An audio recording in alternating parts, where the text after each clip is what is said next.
Hello guys, जादू class में आपका स्वागत है। तो आज हमारा टॉपिक रहेगा समांतर प्लेट संधारित्र की धारिता। अच्छी तरीका से समझना है, बहुत ही इजी टॉपिक है, कोई प्रॉब्लम नहीं होगी इसमें और ये इस पर न्यूमेरिकल बहुत आते हैं। तो ये अच्छी तरीका से समझ लो। समांतर प्लेट संधारित्र की धारिता, capacitance of parallel plate capacitor. तो जब धारिता हमने बताई थी पीछे, संधारित्र की धारिता का सूत्र होता है C बराबर Q/V। ये ध्यान रखना है। संधारित्र केवल ये है, संधारित्र है तो संधारित्र की धारिता का सूत्र होता है C बराबर Q/V।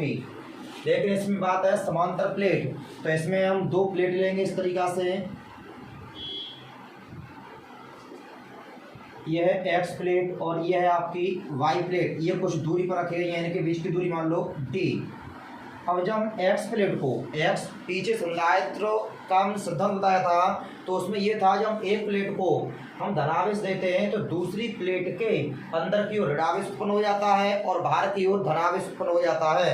लेकिन जो बाहर की प्लेट होती है, इस तरीका से ये वाली प्लेट होती है, वो हम पृथ्वी से जोड़ देते हैं, तो जो धनावेश होता है वह पृथ्वी चला जाता है, या पृथ्वी से इलेक्ट्रॉन निकल के इस बाहर के धनावेश को उदासीन कर देते हैं। ये हमने पीछे बता चुके हैं हम आपको। ऐसा इसलिए करते हैं क्योंकि इसका विभवांतर कम हो जाता है और विभवांतर कम होने से इस पर धारिता बढ़ जाती है। तो हमने ये दो प्लेट ली हैं X और Y। ये विद्युत रोधी स्टैंडों से कसी हुई हैं, ये धातु की प्लेटें हैं। दो विद्युत रोधी स्टैंडों में कसी होती हैं इस तरीका से। ये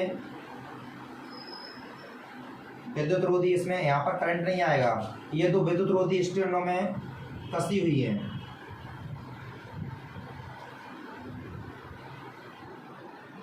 अब जो X प्लेट को हम स्रोत के द्वारा जब इसे धनावेश देते हैं, यानी प्लस Q कूलम का आवेश इस तरीका से जब हम देंगे इस पर, तो इसके अंदर की ओर ऋणावेश उत्पन्न हो जाएगा, दूसरी प्लेट के अंदर की ओर ऋणावेश उत्पन्न हो जाएगा और बाहर की ओर जो होगा वो धनावेश उत्पन्न हो जाएगा। लेकिन बाहर की प्लेट हम पृथ्वी से जोड़ देंगे। कहाँ जोड़ देंगे?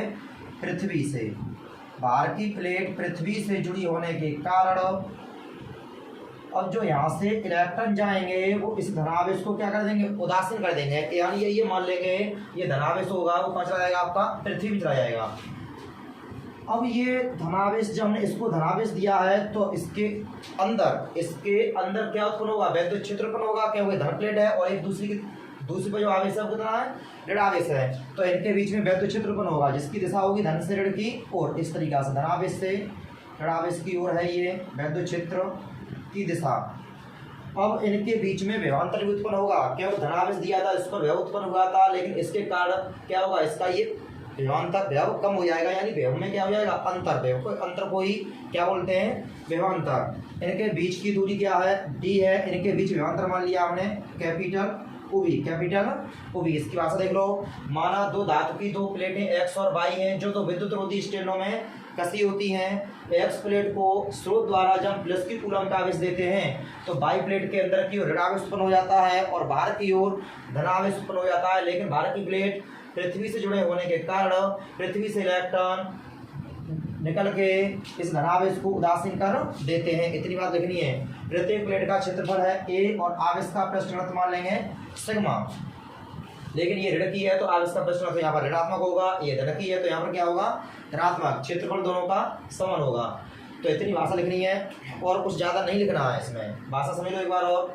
माना धातु की दो प्लेटें X और Y हैं जो दो विद्युत रोधी स्टैंडों में कसी होती हैं। X और Y हैं जो दो विद्युत रोधी स्टैंडों में कसी होती हैं। X प्लेट को स्रोत से जोड़ा जाता है, जब Y प्लेट को पृथ्वी से जोड़ा जाता है। दोनों प्लेटों के बीच की दूरी D तथा विभवांतर OV है। प्रत्येक प्लेट का क्षेत्रफल A और आवेश का पृष्ठ घनत्व सिग्मा है। तो इनके दोनों प्लेटों के बीच में क्या उत्पन्न हो रहा है? विद्युत क्षेत्र। तो सबसे पहले निकालोगे विद्युत क्षेत्र की तीव्रता। प्लेटों के बीच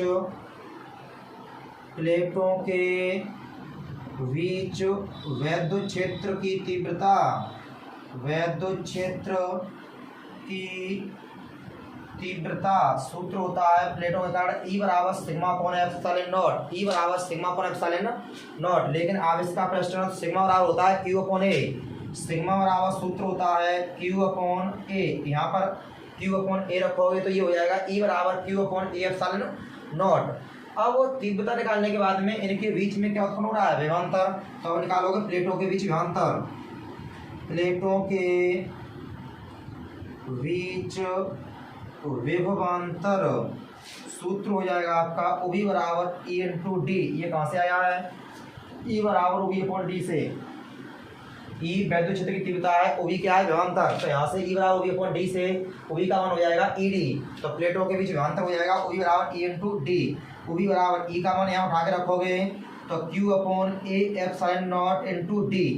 अब ये विभवांतर आ गया है, हमें निकालनी है धारिता। धारिता का सूत्र होता है C बराबर Q अपॉन V। अब यहाँ संधारित्र की धारिता का सूत्र लगाओगे। संधारित्र की धारिता, संधारित्र की धारिता, लेकिन ये हो जाएगी समांतर प्लेट संधारित्र की धारिता। धारिता C बराबर फॉर्मूला होता है Q अपॉन O V। तो C बराबर Q अपॉन O V का मान यहाँ से उठा के रखोगे यहाँ पर, तो ये हो जाएगा आपका क्यू डी बट्टे ए एप्सिलॉन नॉट। क्यू से क्यू कैंसिल कर दोगे, सी बराबर ये ए एप्सिलॉन नॉट ऊपर जाएगा तो ये हो जाएगा ए एप्सिलॉन नॉट बट्टे डी। ये है समांतर प्लेट संधारित्र की धारिता का सूत्र और इसका मात्रक होता है फेरड। फेरड। यदि दोनों प्लेटों के बीच में जब ये बाय रखी है तब ये सूत्र है धारिता का सी बराबर ए एप्सिलॉन जीरो बट्टे डी। अगर हम प्लेटों के बीच में कोई परावैद्युत पदार्थ रख दें तो इसका परावर्तन, जिसका परावर्तन के हो तो सूत्र हो जाएगा सी बराबर के ए एप्सिलॉन नॉट बट्टे डी। के ए एप्सिलॉन नॉट बट्टे डी, यानी बाय के लिए सूत्र ये वाला लगाओगे।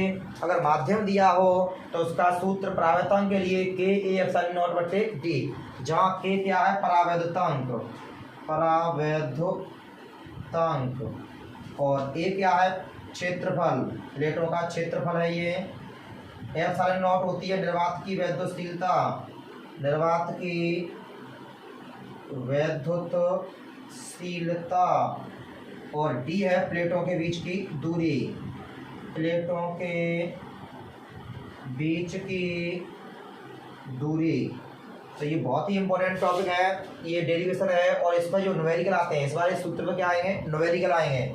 तो अच्छी तरीके से इसका रिवाइज कर लेना और ये सूत्र, ये फॉर्मूला याद कर लेना, क्योंकि इसका यूज, इस फॉर्मूले का यूज हम आगे भी डेरिवेशन में करेंगे। तो ये